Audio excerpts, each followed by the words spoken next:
The process of making the National Women in Sport policy a living document is at the stage that the public are invited to comment and will be able to do so until the end of the month. The draft policy can be accessed on the dsec.gov.za website, as well as the addresses to send your comments to.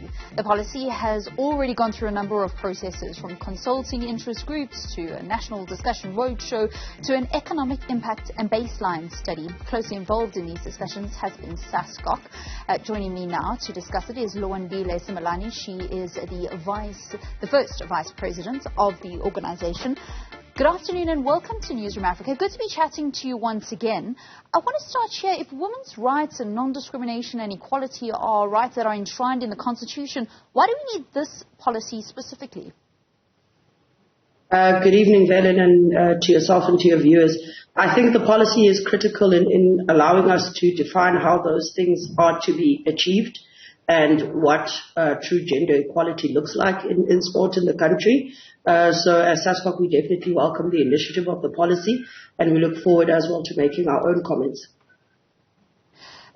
How is that going to happen? At the moment, you guys have got a committee that focuses on women in sport. Will they be the ones to provide comments and consultation with government?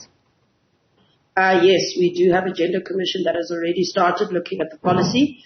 As Sascoc, we've already had discussions with our members on it. We had little sessions called town halls, where we had government come and present the policy and had some discussions with our national federations and our provincial sports confederations and all our other members to ensure that we get the buy-in and the perspective of all members of Sascoc before we submit any inputs or comments on it. So the way that the policy is broken up, it presents a number of problems that when you're in the sporting space and when you do follow sport regularly, these are constant issues. Exposure, sponsorship, and then intersex and testosterone. And it seems as if the policy is putting at the forefront human rights beyond scientific evidence. This seems to go against what's happening internationally. How are you going to marry these two with what is currently going on, for example, in athletics? Of course, I think, the matters around gender identity and sex characteristics are some of the most topical issues within sport globally currently.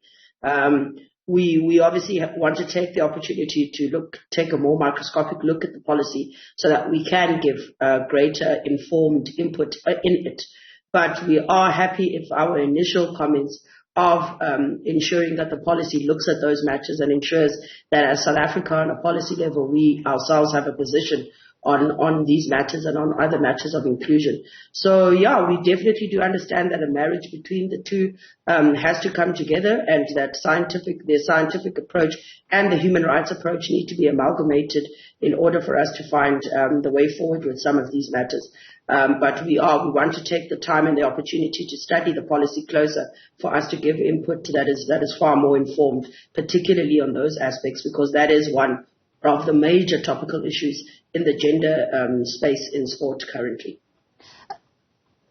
Lwandi, what is the stance of Sascoc currently? Is it to put the human rights above scientific evidence? Well, I don't think anything has to be above any. The position that Sascoc has currently is to set up its own team that's going to be looking into where we stand with some of the inputs. We are a bit concerned with how some of the processes around athletes with differences in sex development in some of the international federations have unfolded and the effects that it has had on South African athletes. So we definitely want to have a proper study. And for us, it is a inclusive process. We want to understand a process that is going to satisfy whatever scientific research exists out there, as well as our aspects and our principles and our need to uphold the principles of human rights. We don't see it as an above or below or an exclusive process.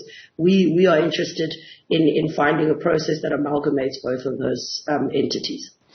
On the issue of media exposure, there is a clause or a suggestion that there's primetime broadcast of women's sports and covering women's sport in a gender-neutral way. What exactly does that mean?